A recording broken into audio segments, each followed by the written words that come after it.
सभी प्यारे मित्रों को मेरा प्रणाम। आशा है आप लोग अच्छे होंगे।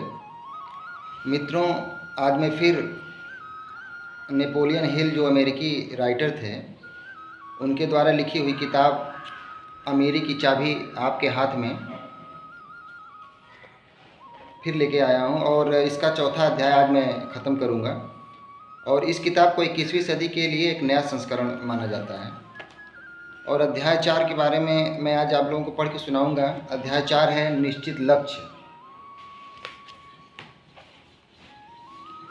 रात भर सोने के बाद श्रोता सुबह हाल में अपनी अपनी जगह पर वापस लौट आए। बहुत से श्रोता थके हुए लग रहे थे, लेकिन वे रात भर पिछले दिन बताई गई बातों पर विचार करते रहे थे। कुछ श्रोताओं ने अपनी ज़िंदगी का विश्लेषण करके देखा कि वे इन सिद्धांतों का पालन कर रहे हैं या नहीं। कुछ मुस्कुराए जब उन्हें यह एहसास हुआ कि उन्हें अतीत में जो सफलताएं मिली हैं वे वक्ता की बताई आदतों की वजह से ही मिली हैं।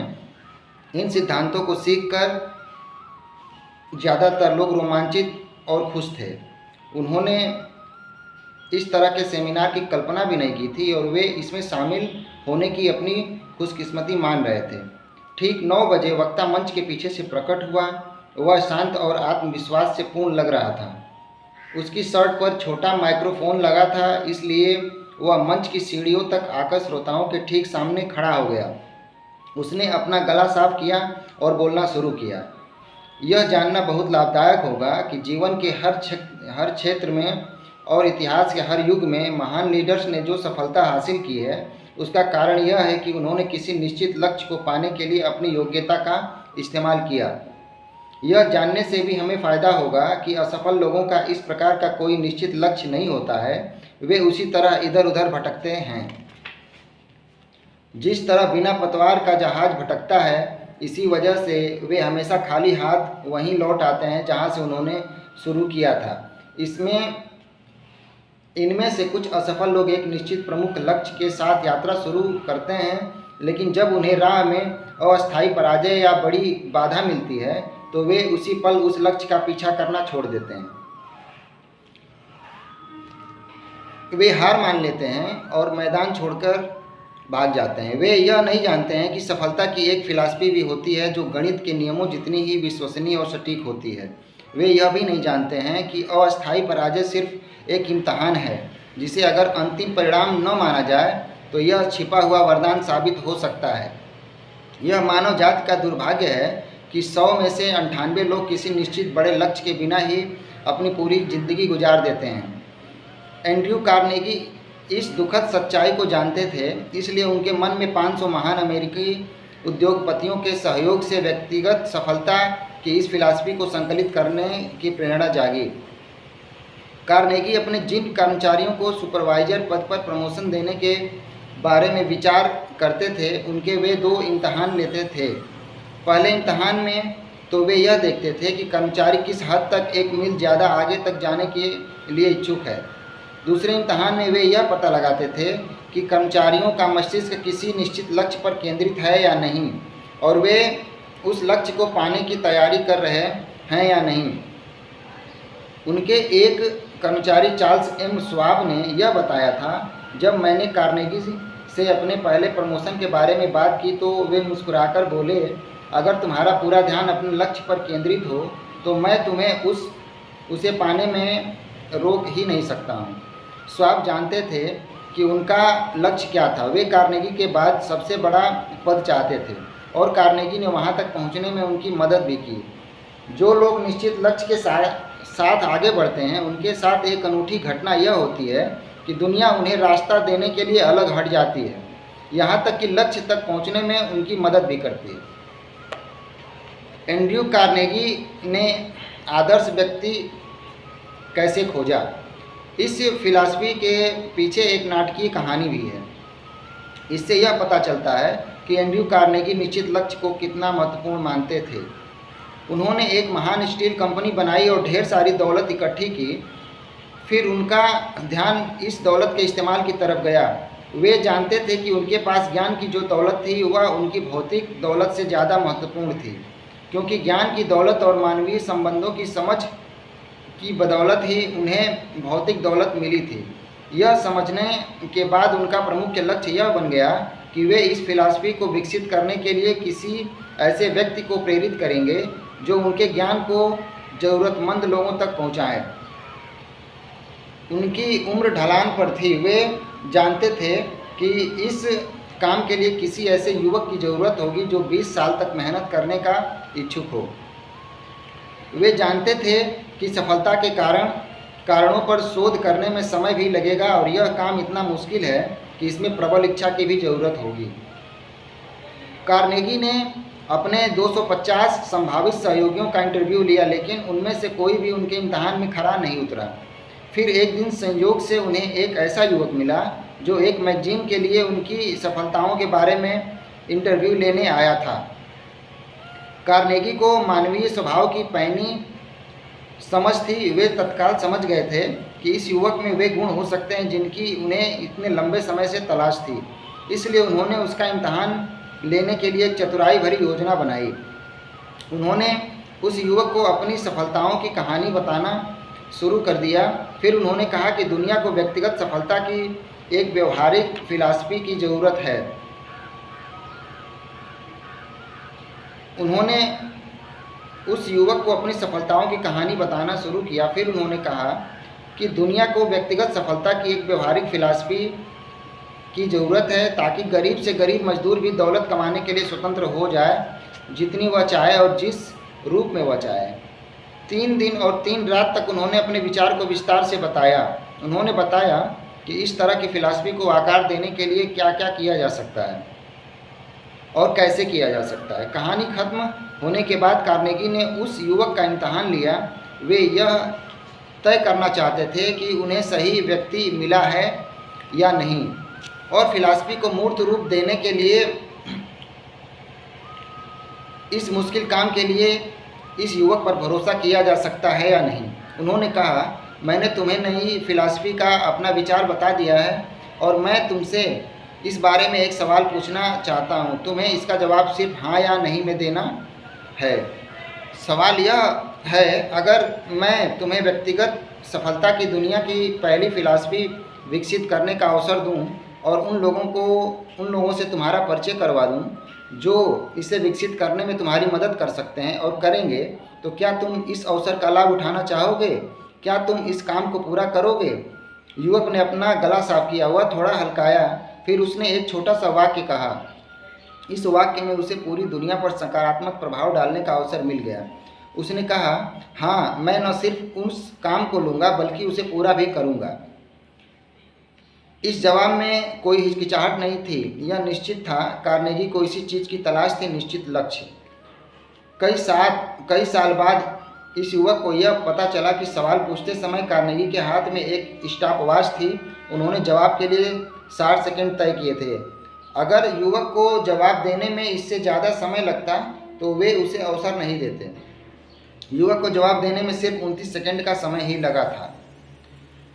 कार्नेगी ने समय सीमा निर्धारित करने का कारण बताते हुए कहा, मेरा अनुभव है कि सभी आवश्यक तथ्य होने के बावजूद जो व्यक्ति तत्काल निर्णय नहीं ले पाता है उस पर यह भरोसा नहीं किया जा सकता है कि वह अपने निर्णय पर पूरी तरह अमल करेगा। मैंने यह भी सीखा है कि जो लोग तत्काल निर्णय लेते हैं आमतौर पर उनमें विषम परिस्थितियों में भी निश्चित लक्ष्य की दिशा में आगे बढ़ने की क्षमता होती है। वह युवक कार्नेगी के पहले इम्तहान में सफल हो गया था, लेकिन अभी एक और इम्तहान बाकी था। कार्नेगी ने कहा, यह बहुत अच्छी बात है कि तुममें यह महत्वपूर्ण गुण है, लेकिन जिस फिलॉसफी के बारे में मैंने बताया है उसे विकसित करने वाले व्यक्ति में 2 महत्वपूर्ण गुण आवश्यक हैं। अब मैं यह पता लगाऊंगा कि तुम में दूसरा गुण है या नहीं। अगर मैं तुम्हें इस फिलॉसफी को गढ़ने का अवसर दूं, तो क्या तुम सफलता और असफलता के कारणों पर शोध करने के लिए 20 साल तक मेहनत करना चाहोगे? इसका मतलब यह है कि इसके लिए तुम्हें कोई पारिश्रमिक नहीं मिलेगा और तुम्हें दूसरे स्रोतों से अपना खर्च चलाना होगा। यह सुनकर वह युवक सन्न रह गया। वह सोच रहा था कि चूंकि कार्नेगी उसे इतने महत्वपूर्ण काम के लिए चुन रहे थे, इसलिए वे उसे अपने प्रचुर दौलत में से उचित पारिश्रमिक भी देंगे। बहरहाल वह तत्काल सदमे से उबरा और उसने कार्नेगी से पूछा कि वे इतने महत्वपूर्ण काम का पारिश्रमिक क्यों नहीं देना चाहते हैं। कार्नेगी ने जवाब दिया, ऐसी बात नहीं है, मैं पारिश्रमिक नहीं देना चाहता हूँ, मैं तो सिर्फ यह जानना चाहता हूँ कि क्या तुम में यह गुण है कि तुम सेवा करते समय पारिश्रमिक की आशा किए बिना ही 1 मील ज़्यादा आगे तक जा सकते हो। फिर उन्होंने समझाया कि जिंदगी के हर क्षेत्र में ज़्यादा सफलता हमेशा उन्हीं लोगों को मिली है जिनकी यह आदत थी कि उन्हें जितना पारिश्रमिक मिलता था वे उससे ज़्यादा सेवा करते थे। उन्होंने इस तरफ भी ध्यान दिलाया कि सब्सिडी या आर्थिक अनुदान देने से, चाहे वह व्यक्तियों को दी जाए या संस्थाओं को, अक्सर फायदे के बजाय नुकसानी होता है। उन्होंने युवक को याद दिलाया कि वे उसे एक ऐसा अवसर दे रहे हैं जो उन्होंने 250 दूसरे लोगों को नहीं दिया था, जिनमें से कुछ तो उससे ज़्यादा बड़े और अनुभवी थे। उन्होंने अपनी बात खत्म करते हुए कहा, मैं तुम्हें जो अवसर दे रहा हूँ, अगर तुम उसका पूरा फ़ायदा उठाते हो तो संभव है तुम्हें इतनी दौलत मिल जाए कि उसकी तुलना में मेरी आर्थिक दौलत बौनी दिखने लगे। इसका कारण यह है कि इस अवसर की बदौलत तुम इस देश के सभी तेज दिमाग वाले लोगों के संपर्क में आओगे। तुम अमेरिका के महानतम उद्योगपतियों के अनुभवों से लाभ उठा सकोगे। इससे तुम दुनिया पर सकारात्मक प्रभाव भी डाल सकोगे। इस तरह तुम उन लोगों को भी समृद्ध करोगे जो अभी पैदा भी नहीं हुए हैं। और इस तरह उस युवक को वह काम सौंप दिया गया। कार्नेगी को वह व्यक्ति मिल गया था जिसे वे काफ़ी समय से तलाश रहे थे, और वह युवक निश्चित लक्ष्य और 1 मील ज़्यादा आगे तक जाने की इच्छा के बारे में पहला सबक सीख चुका था। 20 साल बाद कार्नेगी की वह फिलॉसफी पूरी हुई जिसे उन्होंने अपनी भौतिक दौलत से भी बड़ी दौलत कहा था। इसे 8 खंडों में दुनिया के सामने प्रस्तुत किया गया है। कुछ लोग पूछेंगे, और उस व्यक्ति को क्या मिला जिसने पारिश्रमिक लिए बिना अपना 20 साल का समय लगाया, उसे उसकी मेहनत के बदले में क्या मिला? इस सवाल का पूरा जवाब देना संभव नहीं है, क्योंकि वह व्यक्ति खुद नहीं जानता है कि उसे मिलने वाले लाभों का कुल मूल्य क्या है। इससे भी बड़ी बात यह है कि इनमें से कुछ लोग तो ऐसे हैं कि वे जिंदगी भर उसकी मदद करते रहेंगे, लेकिन जो लोग दौलत को सिर्फ भौतिक तराजू में ही तोलते हैं, उनके संतोष के लिए इतना बताया जा सकता है कि उस युवक द्वारा लिखी गई पुस्तक से अब तक उसे $30 लाख से ज़्यादा का लाभ हो चुका है। यह 1 मील ज़्यादा आगे तक जाने के सिद्धांत पर अमल करने से संभव हुआ। यह सिद्धांतों के ज्ञान की वजह से संभव हुआ। पुस्तक को लिखने में सिर्फ 4 सप्ताह का समय लगा था। ये सिद्धांत इतने प्रभावी क्यों हैं? निश्चित लक्ष्य और 1 मील ज़्यादा आगे तक जाने की आदत मिलकर इतने शक्तिशाली बन जाते हैं कि ये सबसे कल्पनाशील लोगों की कल्पना को भी हिला देते हैं। हालांकि ये व्यक्तिगत सफलता के 17 सिद्धांतों में से सिर्फ 2 ही सिद्धांत हैं। मैं इन दोनों सिद्धांतों को एक खास उद्देश्य से एक साथ बता रहा हूँ। मैं यह बताना चाहता हूँ कि इस फिलॉसफी के सिद्धांत आपस में जंजीर की कड़ियों की तरह गुथे हुए हैं, और इनके समन्वय से ज़बरदस्त शक्ति उत्पन्न होती है जो उनमें से किसी अकेले सिद्धांत से उत्पन्न नहीं हो सकता। अब हम निश्चित लक्ष्य की शक्ति का विश्लेषण करेंगे और उन मनोवैज्ञानिक सिद्धांतों का भी जिनसे यह शक्ति उत्पन्न होती है। पहली अवधारणा, हर व्यक्तिगत सफलता का शुरुआती बिंदु यह है कि एक निश्चित लक्ष्य निर्धारित किए जाएं और उसे पाने की एक निश्चित योजना हो। दूसरा अवधारणा, हर सफलता किसी उद्देश्य या उद्देश्यों का परिणाम होती है और इंसान 9 मूलभूत उद्देश्यों से प्रेरित होकर काम करता है। इन उद्देश्यों को अध्याय 2 में बताया जा चुका है। तीसरी अवधारणा, जिस विचार योजना या लक्ष्य को मस्तिष्क में प्रबलता से रखा जाता है, लगातार दोहराया जाता है और जिसे पाने की प्रबल इच्छा होती है, मस्तिष्क का अवचेतन हिस्सा उसी के अनुरूप काम करने लगता है।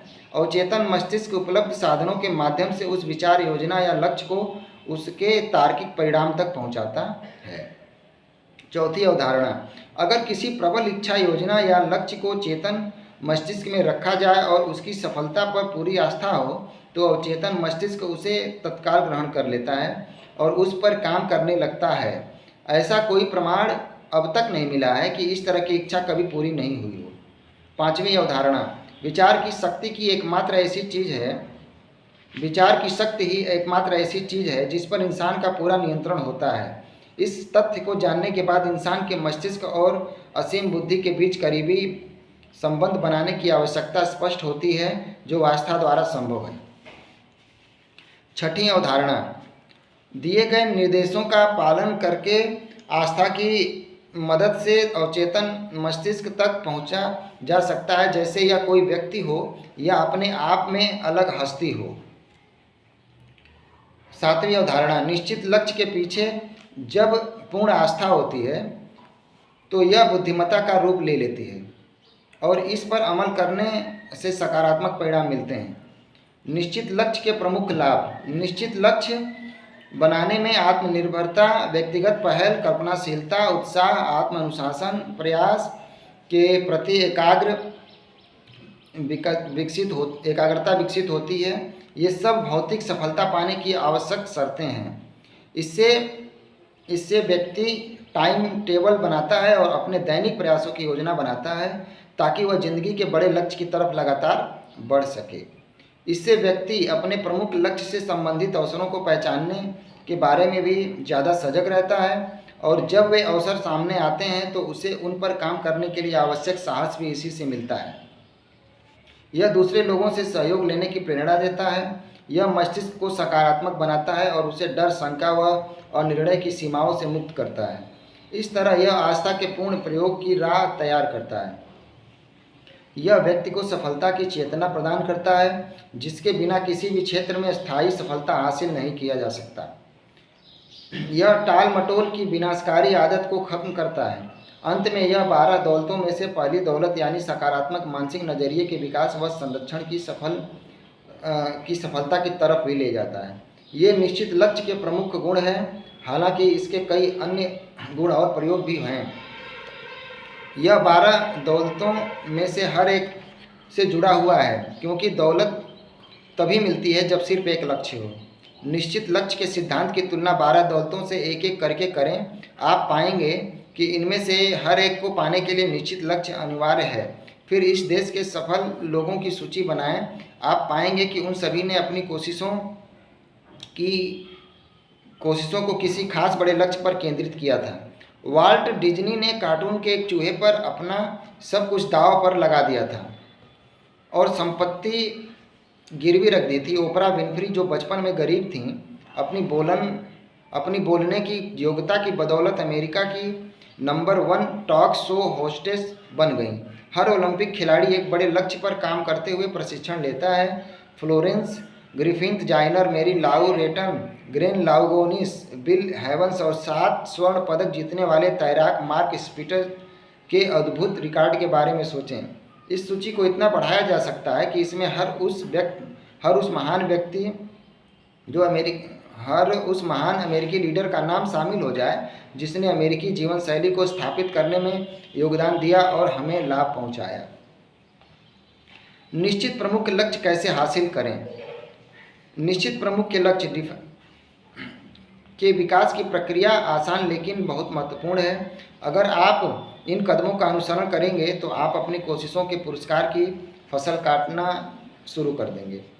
और पहला है अपनी ज़िंदगी के प्रमुख लक्ष्य का पूर्ण, स्पष्ट और निश्चित वर्णन लिख लें, इस पर हस्ताक्षर करें और इसे याद कर लें। फिर हर दिन कम से कम एक बार इसे जोर से दोहराएं, संभव हो तो इससे ज़्यादा बार दोहराएं, इसे बार बार दोहराएं और इस तरह असीम बुद्धि में अपनी पूरी आस्था रख दें। एक स्पष्ट निश्चित योजना लिख लें जिसके द्वारा आप अपने निश्चित प्रमुख लक्ष्य तक पहुंचना चाहते हैं। इस योजना में यह लिखें कि आप अपने लक्ष्य को किस समय सीमा में हासिल कर लेंगे। फिर यह तय करें कि आप इस लक्ष्य को पाने के बदले में क्या देना चाहते हैं। यह याद रखें कि कुछ दिए बिना कुछ मिलता है और हर चीज़ की एक कीमत होती है जो पहले चुकाना पड़ता है, चाहे यह किसी भी रूप में चुकाना पड़े। अपनी योजना इतनी लचीली बनाएं जब आपको उसमें बदलाव करने की प्रेरणा मिले तो आप ऐसा कर सकें। याद रखें कि हर पदार्थ और हर सजीव या निर्जीव चीज़ में काम करने वाली असीम बुद्धि आपको ऐसी योजना सुझा सकती है जो आपकी बनाई किसी भी योजना से ज़्यादा अच्छी होगी। इसलिए असीम बुद्धि द्वारा मस्तिष्क को सुझाई गई ज़्यादा अच्छी योजना को पहचानने और उसका अनुसरण करने के लिए हर समय तैयार रहें। द है अपने प्रमुख लक्ष्य और उसे हासिल करने की योजनाओं को अपने तक ही रखें। उन्हें सिर्फ तभी व्यक्त करें जब आपको मास्टरमाइंड सिद्धांत के वर्णन में बताए गए तरीकों से योजना को पूरा करने के लिए अतिरिक्त निर्देश मिले। बहुत बहुत धन्यवाद मित्रों, जो आपने हमारी बातों को इतना ध्यानपूर्वक सुना। इसका अभी कुछ हिस्सा बाकी रह गया है जो हम अगले वीडियो में बना करके आपको देंगे। अभी अध्याय 4 ही चलेगा। धन्यवाद, प्रणाम।